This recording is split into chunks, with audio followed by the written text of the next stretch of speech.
வணக்கம். வீரயுக நாயகன் வேள்பாரி. கூழையன் எவ்வியூருக்குள் அதிகாலையில் வந்து சேர்ந்தான். வழக்கமாக காட்டுப்பாதையில் நடந்து வருபவன் இம்முறை குதிரை பாதையில் 3 வீரர்களோடு வந்திறங்கினான். அதுவே அவன் வந்துள்ள வேலையின் அவசரத்தை சொன்னது. உதியஞ்சேரல் கீழ்மலையில் புதர்விலக்கி பாதை உருவாக்குகிறான். அதற்கடுத்து பரம்புமலை தொடங்குகிறது. நம் பகுதியில் நுழையவில்லை. மிக கவனமாக திட்டமிட்டு பணியாற்றி கொண்டிருக்கிறான். கடற்கரை பகுதியிலிருந்து மூங்கில் நார் கொடிகளை எண்ணற்ற வண்டிகளில் கொண்டு வந்து தொடர்ந்து இறக்குகின்றனர். அது ஏன் என்று தெரியவில்லை என்று தென்திசை நிலைமையை விளக்கினான் கூழையன். பாரியோடு தேக்கனும் வேட்டூர் பழையனும் முடியனும் அவையில் வீற்றிருந்தனர். எப்பொழுதும் விழிப்போடு இருப்பது கூழையனின் இயல்பு. உரிய நேரத்தில்தான் விழிப்போடு இயங்க வேண்டும், மற்ற நேரத்தில் இயல்போடு இயங்க வேண்டும் என்று இவனுக்கு பலமுறை சொல்லியாகிவிட்டது. ஆனாலும் கேட்க மறுக்கிறான் என்று சலித்து கொண்டார் வேட்டூர் பழையன். ஆனால் தேக்கனுக்கோ நிலைமை எளிதாக எடுத்துக்கொள்ளக்கூடாது என்று தோன்றியது. சேரனின் வன்மம் மிக ஆழமானது. 10 ஆண்டுகளுக்கும் மேலாக அவன் காத்திருக்கிறான். இப்பொழுது குடநாடு அவனுக்கு வாய்ப்பாக வந்தவுடன் செயலிலே இறங்கிவிட்டான் என்று தோன்றியது. தேக்கன் என்ன சொல்லப் போகிறார் என கூழையன் கவனித்து கொண்டிருந்த பொழுது பாரி சொன்னான். கீழ்மலை பாதையில் நமது எல்லைக்குள் வராமல் கவனமாக நிறுத்தியிருக்கிறான் என்றால் வேறு ஏதோ பகுதியில் பாதை ஊடுருவிக் கொண்டிருக்கிறது என்று பொருள். அவன் கூழையனை நன்கு புரிந்து வைத்திருக்கிறான் என்றான் பாரி. பழையன் சொல்லியதைத்தான் பாரி வேறு விதத்தில் சொல்கிறான் என்பது அனைவருக்கும் புரிந்தது. உதியஞ்சேரல் இம்முறை குடநாட்டைத்தான் முதலிலே உள்ளிறக்கி விடுவான். நம்மீது கொண்டுள்ள பகையால் நடக்கும் இப்போரில் அவனது முதல் தந்திரம் சக கூட்டாளியை காவு கொடுப்பது என்றான் பாரி. உதியஞ்சேரல் எப்படி சிந்திப்பான் என்பதை நன்கு உணர்ந்தவன் பாரி. அவனது கருத்து முற்றிலும் சரியென்று எல்லோருக்கும் தெரியும். உரையாடலின் இறுதி பரம்பு நாட்டின் வடமேற்கு எல்லை பகுதிக்கு செல்ல முடியனுக்கு உத்தரவு கொடுக்கப்பட்டது. ஆனாலும் அனைவரும் வலியுறுத்தியது என்னவோ தேக்கனின் செயலைத்தான். காடறிய இப்பொழுது போகும் முடிவை பற்றி மீண்டும் யோசியுங்கள் என்று சொன்னார்கள். கூழையன் மிக கடுமையான கோபத்தை தேக்கனின் மீது வெளிப்படுத்தினான். இறுதியாக இச்சிக்கல் தொடர்பாக பெரியவர் வாரிக்கையனிடம் கருத்து கேட்கலாம் என்று முடிவானது. அவர்தான் எவ்வியூரில் இருப்பதிலே மிக முதியவர். வயதானதால் இது போன்ற சிக்கல்களில் தலையிடுவதில்லை. ஆனால் குழப்பமான நிலை ஏற்பட்டால் பாரி இறுதியாக கருத்து கேட்பது வாரிக்கையனிடம்தான். இப்பொழுது சிக்கல் அவரிடம் போனது. போர் சூழலை புரிந்து கொண்டு தேக்கன் தனது முடிவை மாற்ற வேண்டும் என்று கூழையனும் பழையனும் கூறினர். சாமப்பூ மலர்ந்த பிறகு முடிவை மாற்றுவது மரபன்று என்று தேக்கன் கூறினான். இரண்டுக்குள்ளும் இருக்கும் உண்மைகளை சிந்தித்து வாரிக்கையன் சொன்னான். முழுநிலவுக்கு இன்னும் 3 வாரங்கள் இருக்கின்றன. அதற்குள் பகரியின் ஈரலை கொண்டு வர பரம்பு மக்களுக்கு பாரி உத்தரவிடட்டும். கொண்டு வருகிறவன் புதிய தேக்கனாய் பிள்ளைகளை காடறிய அழைத்து செல்லட்டும். யாரும் கொண்டு வரவில்லை என்றால் நீதான் போக வேண்டும் என்றார். வாரிக்கையன் சொன்ன பிறகு மறுத்து பேச ஒன்றுமில்லை. ஆனால் 3 வாரத்துக்குள் பகரியை வேட்டையாடுவதெல்லாம் நடக்காத செயல் என்று அனைவருக்கும் தெரியும். வேறு வழியின்றி ஒப்புக்கொண்டனர். மறுநாள் கூழையன் தென் திசைக்கும் முடியன் வடமேற்கு திசைக்கும் புறப்பட்டனர். பரம்பு நாடு முழுவதும் பகரி வேட்டையை அறிவித்தான் பாரி. இந்நிகழ்வுகளெல்லாம் கபிலருக்கு பின்னர்தான் தெரிய வந்தன. பகரிதான் பறவைகளின் தலைவன். அதன் வேகத்தையும் நுட்பத்தையும் வேறெந்த பறவைக்கும் ஈடு சொல்ல முடியாது. அது முட்டை போட்ட அன்றே குஞ்சு பொரிக்கும் ஆற்றல் வாய்ந்தது. பிற பறவைகள் பல நாட்கள் அடைகாத்து உடற்சூட்டை முட்டைக்கு இறக்கி குஞ்சுகளை பொரிக்கின்றன. ஆனால் பகரி அப்படியன்று. தனது உடலின் வழி பெரும் வெப்பத்தை கடத்தக்கூடியது. பகரியின் ஈரலை சாப்பிட்ட மனிதன் எந்த விலங்கு தீண்டினாலும் அதன் நஞ்சு அவனை ஒன்றும் செய்யாது. சில நேரம் தீண்டிய விலங்கு பாதிப்புக்கு உள்ளாகும். பகரியை கண்ணீர் பார்ப்பதும் அதனை அடித்து வேட்டையாடுவதும் எளிதான செயல் அல்ல. பகரியின் ஈரல் உண்டவனே எவ்வியூரின் தேக்கனாகிறான். கொடிய பாம்புகளாலும் பூச்சிகளாலும் செடிகொடிகளின் சுனைகளாலும் எவ்வித பாதிப்பும் ஏற்படாத மனிதனே காடறியும் ஆசானாக செயல்பட முடியும். அவனை நம்பியே பரம்பின் பிள்ளைகளை காட்டுக்குள் அனுப்ப முடியும். இல்லையென்றால் இவ்வடர்காட்டில் என்ன நடக்கும் என அனுமானிக்கவே முடியாது. பகரியை தேடி பரம்பின் கண்கள் வானமெங்கும் பறந்து கொண்டிருந்தன. நாட்கள் நகர்ந்தன. அடர்மழை கொட்டி தீர்க்க பகற்பொழுது மிக குறுகியதாகவே இருந்தது. அதில் பகரியை போன்றதொரு வீறு கொண்ட பறவையை பார்ப்பதே மிக அரிது. பின் எங்கே வேட்டையாடுவது? பரம்பு மலையின் எல்லா முகடுகளிலும் மக்கள் ஏறி இறங்கினர். தன்னியல்பில் எப்பொழுதோ கண்ணீர் படும் ஒரு பறவையை தனித்து வேட்டையாடி பிடிக்கும் அளவிற்கு மனிதனின் கைக்குள் இயற்கை சுருங்கிவிடவில்லை. பரம்பின் மக்கள் அச்சிறு பறவையிடம் தங்களின் தோல்வியை ஒப்புக்கொள்ளும் கடைசி பகலும் முடிவுக்கு வந்தது. இன்றிரவு முழுநிலவு நாள். வேட்டூர் பழையன் செய்திக்காக முன்னிரவு வரை காத்திருந்தான். எங்கிருந்தும் செய்தி வரவில்லை. பகரி அகப்படவில்லை என்பது முடிவானது. இனி தேக்கன் காடறிய புறப்படுதலை தடுக்க முடியாது என தெரிந்ததும் பழையன் வேட்டுவன் பாறை நோக்கி புறப்பட ஆயத்தமானான். முன்னிரவில் தேக்கனை கண்டு பேசினர். பிள்ளைகளை நல்லபடியாக பயிற்றுவித்து கொண்டு வா, மற்றவற்றை நாங்கள் பார்த்து கொள்கிறோம் என்று சொல்லிவிட்டு புறப்பட்டான். அவனோடு இளம் வீரர்களும் உடன் வந்தனர். நள்ளிரவுக்குள் புலிவால் குகைக்கு போய்விடலாம், அங்கு படுத்தெழுந்து பயணத்தை தொடரலாம் என்பது திட்டம். பெருகியோடும் வைகையின் இருளகற்றி சூரிய கதிர்கள் மதுரையை எட்டி பார்க்க தொடங்கின. 2 மாத காலம் விழாக்களில் மூழ்கி கிடந்த மதுரை இன்று அதன் உச்ச நிகழ்வை காண தயாராகி கொண்டிருந்தது. மணமாலை சூடும் இந்நாளுக்காகத்தான் அவ்வளவு பெரும் கொண்டாட்டங்களும் நடந்து முடிந்துள்ளன. கருங்கை வாணனின் திட்டம் துல்லியமாக நடைமுறையானது. அவனுக்கு வந்துள்ள தகவல்கள் மிக நல்ல செய்தியை சொல்லுகின்றன. இன்று பாண்டிய பேரரசின் திருநாள். இந்நன்னாளில் பேரரசரின் முன் சொல்லப்படும் முதற் செய்தியாக இது இருக்க வேண்டும் என்று அதிகாலையிலேயே பேரரசரை காண வந்துவிட்டான் தளபதி கருங்கை வாணன். பள்ளியறையை விட்டு எழுந்து வந்த பேரரசரை வணங்கிச் சொன்னான். நமக்கு வந்துள்ள செய்திகளின் அடிப்படையில் நம்மால் அனுப்பப்பட்டவர்கள் பச்சை மலைக்குள் வெற்றிகரமாக நுழைந்துவிட்டனர். இலக்கை அடையும் காலம் நெருங்கிவிட்டது. அவனை கட்டித் தழுவினார் பேரரசர். மணநாளின் மகிழ்வை விஞ்சும் ஆற்றல் கொண்ட செய்தியை அளித்தாய் என பாராட்டி மகிழ்ந்தார்.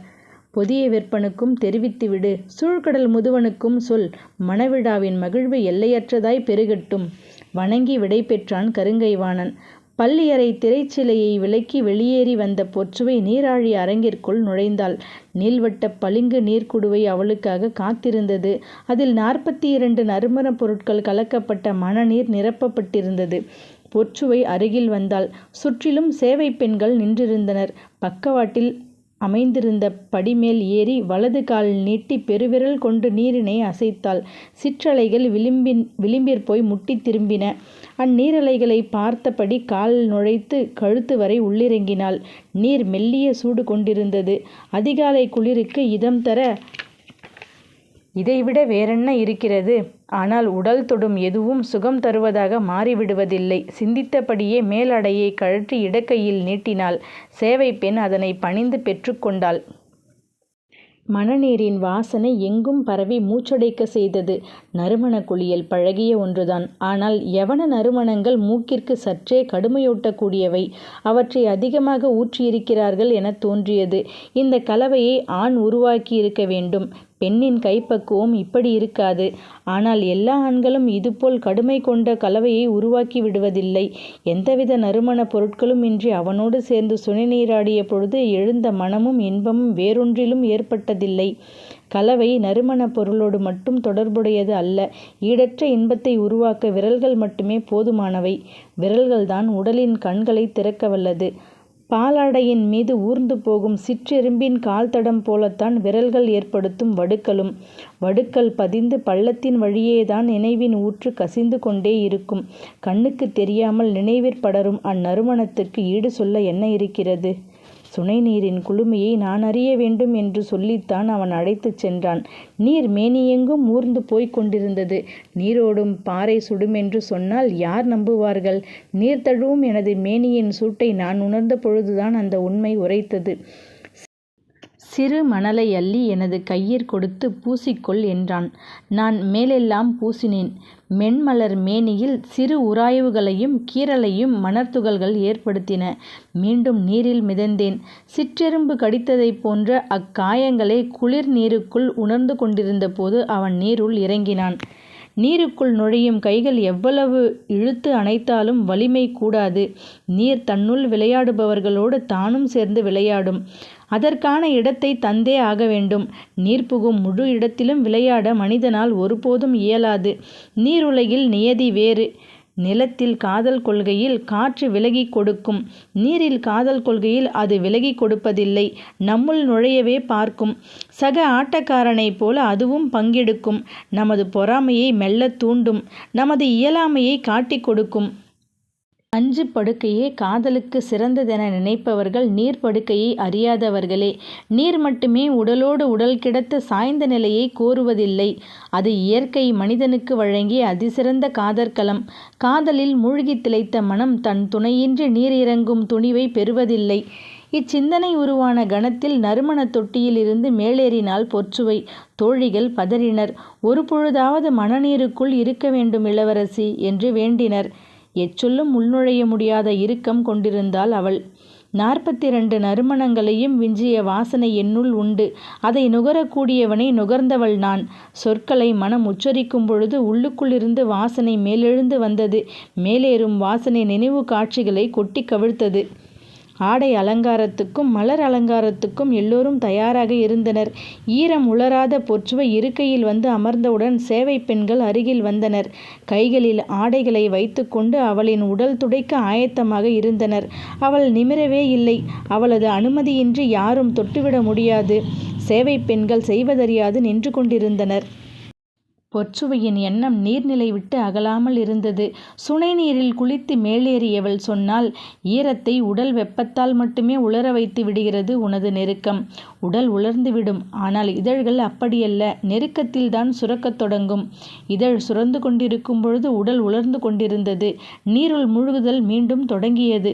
நெடுநேரம் கழித்து அவன் உலர்ந்து விழுந்தான். ஆனால் உடலெங்கும் ஈரம் பூத்திருந்தது. உள்ளும் புறமுமாக நீரை சுழலவிட்டு விளையாடுதலே நீர் விளையாட்டாகிறது. ஆனால் இது தெரியாத பலரும் நீரில் விளையாடுதலையே நீர் விளையாட்டு என்று நினைத்து கொள்கின்றனர் என்று அவன் சொன்ன பொழுது அவள் சொன்னாள், இப்பொழுதாவது நான் ஆடை கொண்டு துடைத்து உடலை உலர வைக்கிறேன். நீ அருகில் வராதே. அவள் தலை நிமிர்ந்த பொழுது கண் பார்வையை புரிந்து சேவை பெண்கள் அருகில் வந்து மேனி துடைத்தனர். கூந்தல் உலர்த்த நறுமண புகை தூவ மேனி துடைக்க என ஆளுக்கொன்றாய் பணியாற்றினர். வணிகர் குல அலங்காரம் முடிவுக்கு வந்தது.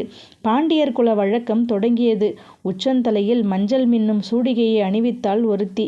அதனைத் தொடர்ந்து சூடாமணியும் கோதைச்சரமும் சூட்டப்பட்டன. கழுத்தில் கண்டிகையும் மணியாரமும் அணிவித்தனர். அவற்றின் கீழ் தாழ்வடங்கள் நூலளவு தொடங்கி விரலளவு வரை கனம் கொண்டு இறங்கின. எவ்வொலியையும் உள்வாங்கி பல வண்ணமாய் வெளிக்கக்கும் செவிப்பூச்சூடினர் காதுகளுக்கு. ஆடகமும் வால்வளையும் மகரவாய்க்கட்டும் முன்கை மணிக்கட்டில் தொடங்கி சுற்றி சுற்றி மேலேறி கொண்டிருந்தன. விரல்களில் மணியாழியும் இடையில் எண்வகை வடமும் சூடினர். அவளது கண்கள் சுகமதியை தேடின. அலங்காரம் நடக்கட்டும் என்று விலகி நின்ற அவள் பொற்சுவையின் கண்கள் தேடுவதை கண்டாள். அலங்கார பணியாளர்களை விலக்கி அருகில் வந்த சுகமதியின் காதோடு சொன்னாள், எனது உடல் திருமணத்திற்கு தயாராகிவிட்டது சுகமதி. தேக்கன் 11 சிறுவர்களோடு புறப்பட தயாரானான். சிறுவர்களை காடறிய அனுப்பும் நாள் எவ்வியூரின் உணர்ச்சி பெருநாள். தன் மகனை காட்டுக்கு கொடுத்தனுப்பும் பெண்களின் ஆவேசம் அடங்கா எழுச்சி கொள்ளும். குளவையொலியால் காடு கிடுகிடுக்கும். பரம்பின் தலைவன் குருதிப்பழி ஈந்து சிறுவர்களை அனுப்பினான். பாரியின் மனை நீங்கி குலநாகினிகளின் முன்வந்து அமர்ந்தனர் சிறுவர்கள். உடல் வலுவிலும் வயதிலும் மூத்தவனாக கீதானி முன்னிருந்தான். அவனை அடுத்து குறுங்கட்டி, முடிநாகன், அவுதி, மடுவன், இளமன் என வரிசையாக இருந்தனர். வயதில் மிகச்சிறியவன் அளவன்தான். ஆனாலும் அவனின் வேகம் இணை சொல்ல முடியாதது. மலைவேம்பின் இலையை பறித்து வைத்திருந்தனர். அந்த இலையை குடுவைக்குள் நுழைத்தாள். அதன் சாறை இலையின் படிய அவ்விலையை கையில் எடுத்தாள். கீதானியை நாக்கை நீட்டச் சொன்னாள். அவன் ஆவென வாய்ப்பிளந்து நாக்கை நீட்டினான். போதாது என்று சொல்லி தலையை மறுத்து ஆட்டினாள். இன்னும் வாய்ப்பிளந்து நாக்கை நீட்டினான். மீண்டும் மறுத்து தலையை ஆட்டினாள். இன்னும் முயற்சித்தான். வாயோரத்து தசை கிழிந்துவிடும் போல் இருந்தது. அடித்தாடை வலித்தது. இன்னும் நாக்கை நீட்டு என்று சொல்லிக்கொண்டே அந்த இலை சாரோடு எடுத்து கண்ணிமைக்கும் நேரத்தில் அடிநாக்கில் வைத்து இரு கையாலும் வாயை இழுத்து மூடி பிடித்து கொண்டாள். மற்ற நாகினிகள் அவனது கையை பிடித்து கொண்டார்கள். அவன் பல்லை கடித்து துடிதுடித்து துள்ளினான். ஏதேதோ செய்து பார்த்தான். சிறு சத்தங்கூட வெளிவராத அளவிற்கு வாய் தாடையை அடைத்து அமுக்கியிருந்தாள் குலநாகினி. தாழ்வாரத்தின் வெளியில் நின்றிருந்த மற்ற சிறுவர்களுக்கு உள்ளே ஒருவன் துடியாய் துடிப்பது சிறிதும் தெரியாது. இலையோடு உள்ளே வைக்கப்பட்ட சாறு என்னவென்று குலநாயகினிகள் வெளியே சொல்வதில்லை.